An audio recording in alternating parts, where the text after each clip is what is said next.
Assalamualaikum warahmatullahi wabarakatuh. Selamat pagi anak-anakku. Apa kabar kamu hari ini? Sehat terus ya.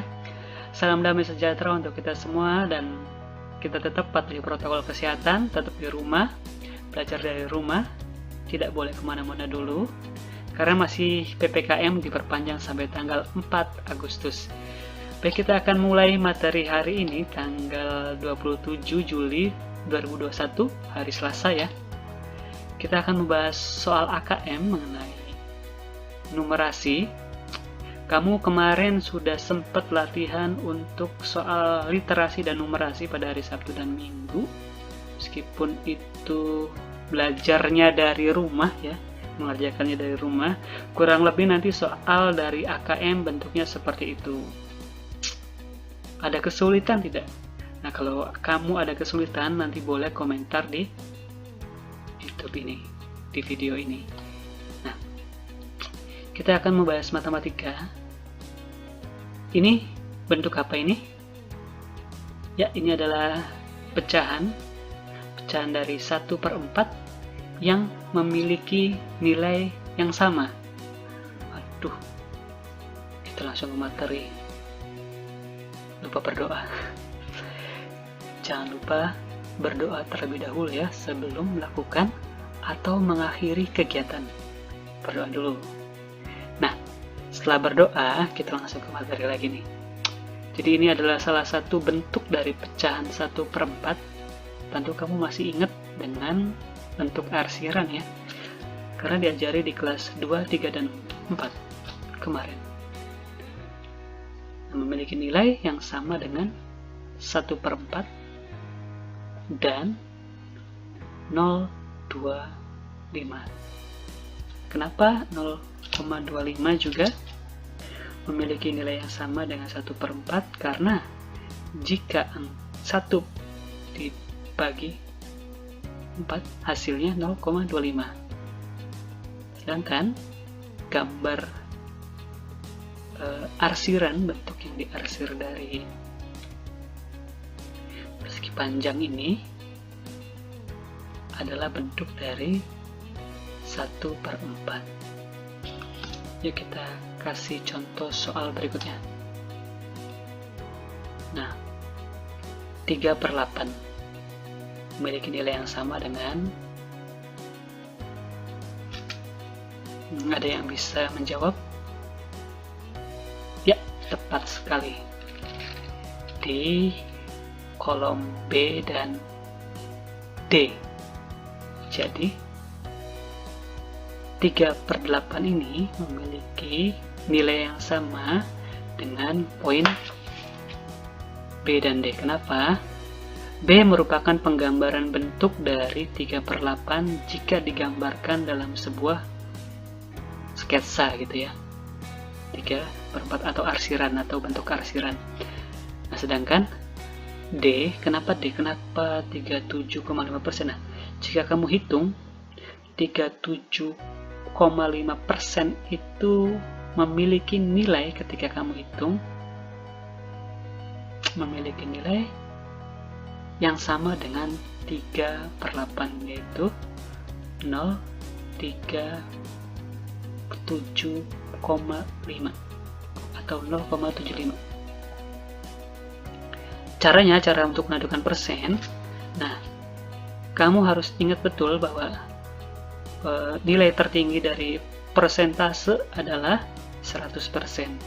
Jadi bentuk 37 dari 37,5% dari 100% adalah 375. Seperti itu.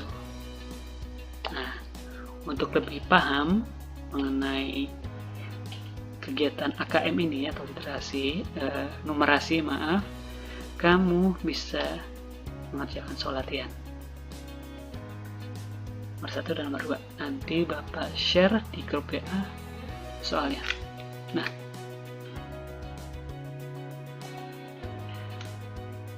baik, materi selanjutnya adalah IPS. Masih ingat dengan pernyataan bahwa 2/3 wilayah Indonesia adalah lautan? Masa sih? Yuk coba kita lihat dengan menggunakan Google Earth. Ternyata memang wilayah Indonesia dikelilingi oleh lautan. Ini adalah tampak jelasnya.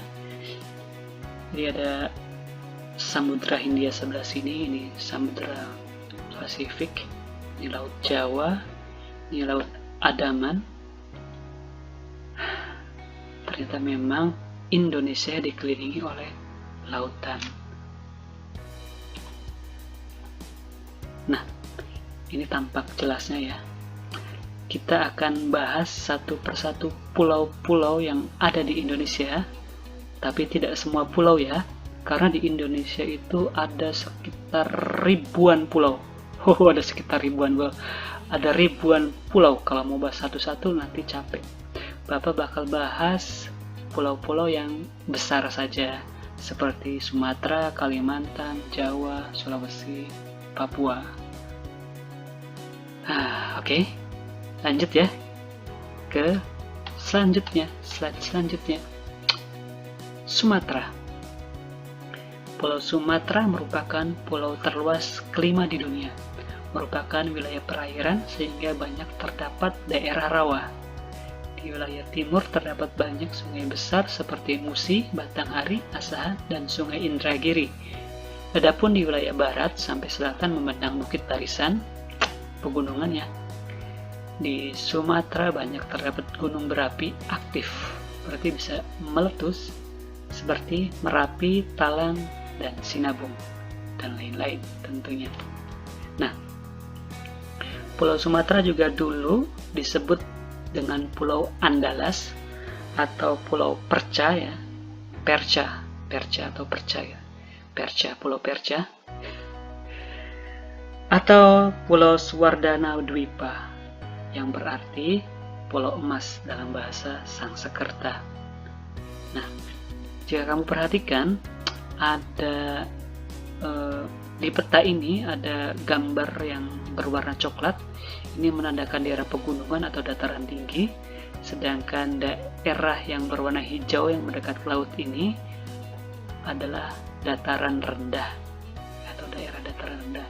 Nah, kalau warna biru yang keputih-putihan ini biru terokasian, ini wilayah laut yang dangkal ya, dangkal, sedangkan yang warna biru tua atau biru ruin, biru apa sih ini?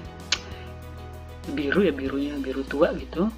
Ini menandakan lautan dalam. Seperti itu.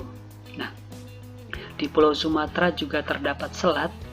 Ada Selat Malaka yang menghubungkan Pulau Sumatera dengan semenanjung Malaysia. Semenanjung Malaysia itu terdiri dari negara Thailand, Malaysia, dan Singapura. Singapura di sini letaknya. Nah, selain ada Selat Malaka, ada juga Selat Sunda. Selat Sunda adalah selat yang menghubungkan Pulau Sumatera dengan Pulau Jawa. Seperti itu. Oke, lanjut kita ke pulau selanjutnya, Pulau Jawa, pulau yang kita tempati saat ini.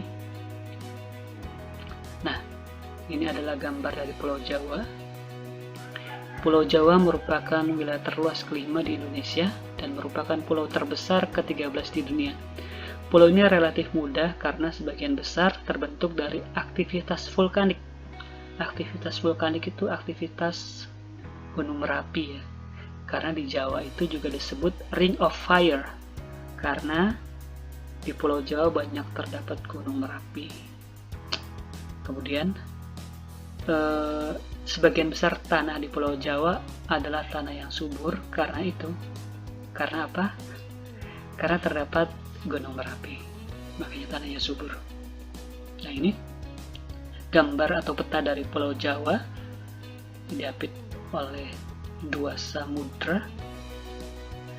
Yang pertama adalah Samudra Hindia, yang kedua adalah Laut Jawa.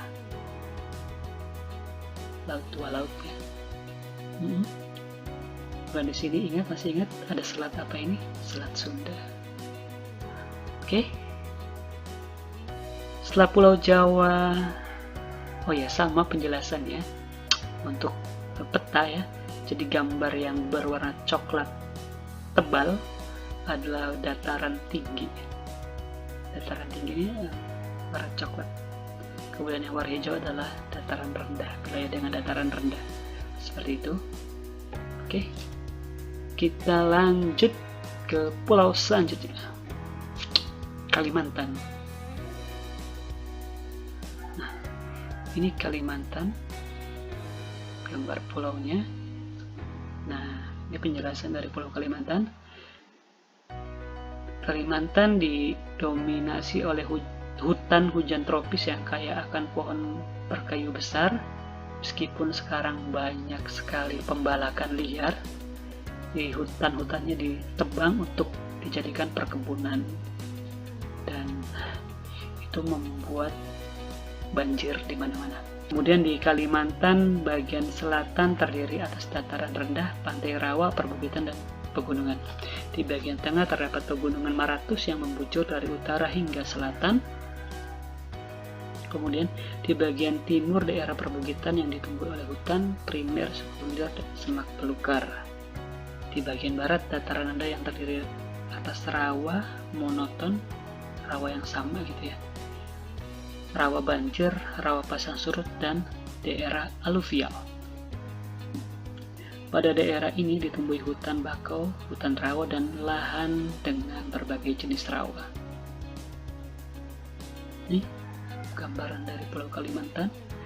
Ada Selat Makassar yang menghubungkan Kalimantan dengan Pulau Sulawesi. Nah, Pulau Kalimantan juga disebut dengan Pulau Borneo. Oke. Terima kasih atas perhatiannya. Nanti kita bakal bahas 3 pulau tersisa di materi selanjutnya. Nah, untuk tugasnya nanti Bapak akan share di grup. Tetap semangat dan tetap jaga kesehatan. Wassalamualaikum warahmatullahi wabarakatuh. Dadah.